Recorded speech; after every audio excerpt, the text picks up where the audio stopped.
Hey guys, this is Jason from SoCal Accessories. Today I'm going to be showing you guys step by step how to assemble these pieces together and mount it on the car for the 50-inch double row rough country light bar, the rough country pods, the brackets for the 50-inch light bar, and then the smaller brackets for the pods. I'm going to show you guys step by step how to assemble and mount this stuff on, and then I'll show you guys a brief video how we try to hide the wires and how the wires should be ran. We're not going to run the wires inside because we're going to be using the rough country like rocker switch panel, I believe it's called, where everything gets plugged to the outside. So I don't want to be running switches in the inside. If in a few days we're going to do a separate video on that. So when we do that one, I'll try and post a link to that if you guys also want to do that cleaner setup. But it is a couple $100 for that product. I believe like $200 or $300, so that you don't have a bunch of switches ran in. You're going to have one panel on top with all the switches, and then there's a cable that runs down with a harness out here. Then you got a box and everything runs to that box. But I'll still try and do a brief video and explaining to you guys how to run the relay harness, where to zip tie and tuck the wires, and how to run the wires from the outside to the inside of the vehicle. If you guys like this video, please give it a thumbs up and like and subscribe to the channel for more. Alright you guys, so the first step to install the light bar brackets, you got to remove these T40s. You have 5 that you're removing. You don't remove this one, so remove these 3 and then these 2, so 5 total on each side. After you remove those, to put the new bracket on, it comes with new hardware, so use the new ones that it comes with. They're going to be a little bit longer and they come with these washers. So these are the T40s that come out. The new ones to put on, they're going to be 5mm Allens. So you have 5 that you're replacing, 1, 2, 3, 4, 5, same amount you just took off.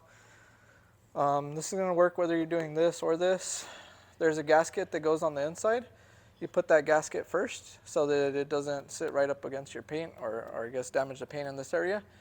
For us, we're also putting pods right here. So this one, to put this one in, you got to start putting it in first on this bracket before you put it through here. So I'll try and show you guys that. All right, so we put these on before we put this against the car. When you have this on already, because of this arch right here, it makes it a little harder. So we put these on. Obviously they're not threaded to nothing because they don't thread until they go against the car. It's a lot easier if you have somebody helping you. They could hold this against the vehicle while you line those up.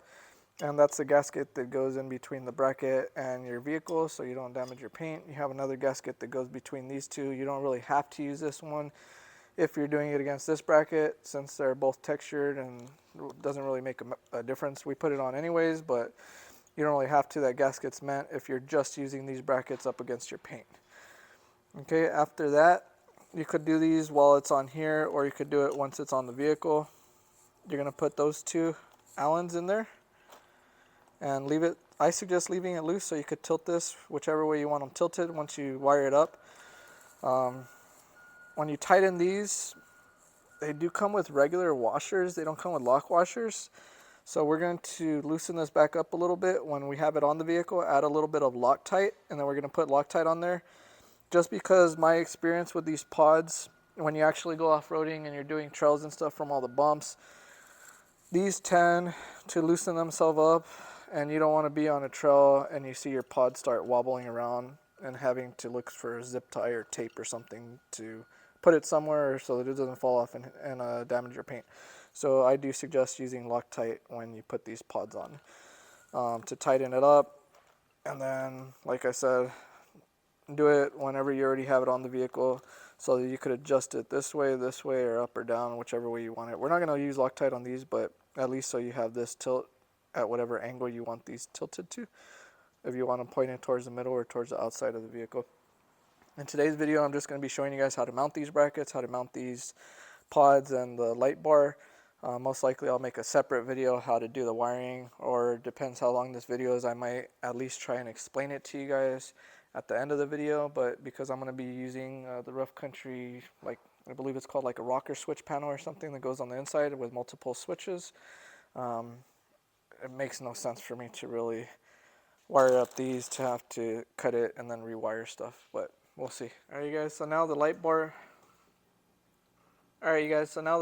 is on and the pod is on. We just have everything snug but not tight. Well, these are tight all the way. These are tight. This we just have snug because I want to at least plug this stuff into a battery and shut the lights off to adjust these wherever I feel like they're best for me. The way I usually do, at least for these light bars on top, shut off all the lights, or if you're doing it at night, turn on the headlights. And I usually always want that pointing higher than at least where the low beam line is. So like, let's say you're parked against a wall and the low beam cutoff is somewhere around here. You obviously, well, for me, I want the light bar focusing on this upper area. And then pods, since headlights are more of a spotlight and pods are usually more of a flood, usually you want these slanted outward to kind of cover more of the side area. There's no reason to have them pointing inward when you got that light bar and the headlights covering the full center. These are meant more to cover towards the side, kind of like a fog light. They're more of a floodlight. Once we plug this stuff in and adjust those, then I'm going to add some Loctite to these and tighten them up, peel off these plastics. Besides that, we decided to take these off with a T30 on both sides. We're going to lift these up to tuck these wires in somewhere in this area and pull them through wherever they fit and clear. Right here, we'll probably pull them through somewhere right here and zip tie them to this OEM wire. To me, it just looks a lot better coming in through here instead of trying to run the wire through here.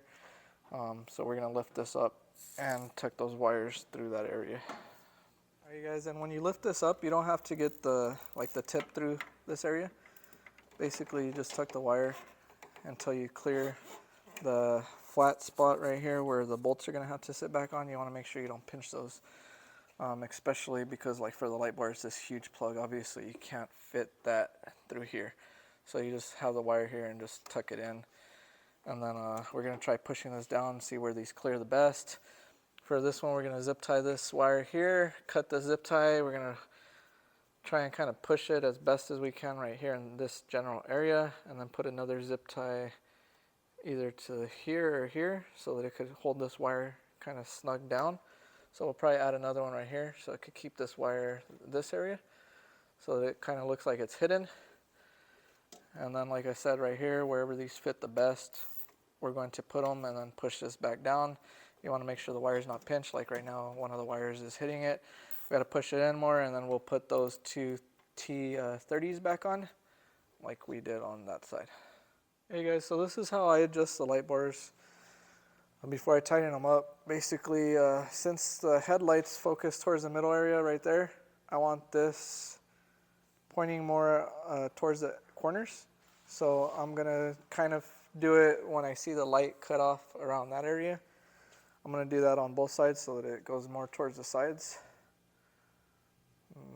So you kind of get it to wherever you want. Look at where it's reflecting off your paint. And you could do that on both sides. So I don't want it too much that way. That makes no sense. But for the trails, I want it a little bit outward. So I'll do it where the hot spot's kind of like where that toolbox is. And then I'm going to do the same thing on the other side after I adjust it where I want it. I'm going to tighten it up. And then same thing with the light bar. I'm going to turn these off for the 50-inch light bar. I'm going to turn these off, turn on the headlights, see where the headlights cut off. Then I'll turn on the 50-inch, and I'm going to have the 50-inch light bar slightly higher than where the headlights end. All right, you guys, and the way I adjust the the big light bar, I like to turn on the headlights and see where that cutoff line is right there. Now turn on the light bar. All right, so I like that hot spot to be right there, basically where that little camera's at on the wall. I don't want it facing way up here in the sky or down low right there where the headlights already cover. So I want the hot spot to be basically right there. You could see how most of the light's shining right there. Shut off. So it picks up from this area where the headlights and fog lights cover, and it takes from here to here where most of the light output is. So that's what I do before I tighten these light bars. I suggest to put it wherever you want it. You may be wanting it higher or lower, but in particularly, that's how I like to have mine. All right, you guys, so you do have a hole right there. I'm going to explain the wiring to you. Hey, fool, you can stop there. You've seen it, fool. You guys do have a hole right there to run the cable through, well, the cable for the switch. I'm just going to explain to you guys how to do this because, like I said, I'm going to put the rough country, I believe it's called like a rocker panel that goes in there. where it has a wire that comes out through here, and everything's going to get wired to like a brain with like a relay and all that stuff that's going to go under here. I just wanted to test the light output, but I'll give you guys a brief explanation on how this stuff plugs in. So the two pods come with this relay. So you plug both of these squares in, one on each side. The big light bar has this big one, you push it in. It does matter what side goes to what side. You'll notice like the pins have to be faced a certain way, so you push those in all the way, and then you lock it by tightening this like you're tightening like a jar cover. Besides that, for the switches right now, since I was just testing them, I have the switches right here. But these switches, you would unplug them from here, and you run the wires into that hole I was showing you guys down there. And the switch is going to go inside, and you basically just stick this switch anywhere on your dash where you want it to sit. And then zip tie these wirings. I suggest you zip tie them against that OEM wiring back there. Just run it across and add some zip ties to it so that it looks pretty neat and it doesn't look all sloppy. Like I said, we're just testing this, so that's why we're just going to have them like this. We're going to take them off right now since we're going to be adding that other box in a few days. So this one we just added just so that we could have the ground cables there, but basically any of these posts, you put the power here. So any of these posts right here, they're all for power. So you just put these two rings on there and you tighten this up. And then for your grounds on the relays, you have the ground, you ground it right here on the ground side.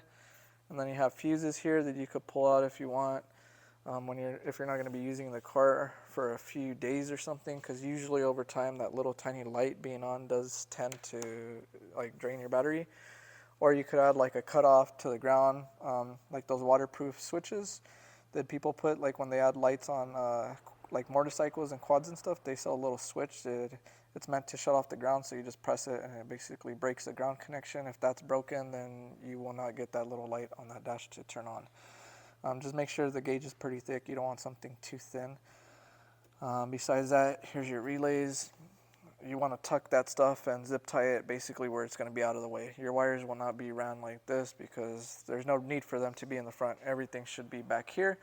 Like I said, we're not going to run this harness because we're not going to run these switches inside. We're going to do something different, but at least I'm trying to explain to you guys what needs to be done, so when you guys do your install, you guys kind of have a full tutorial on how to mount, how to tighten everything up, how to adjust it, and how to run all the wires from the outside to the inside.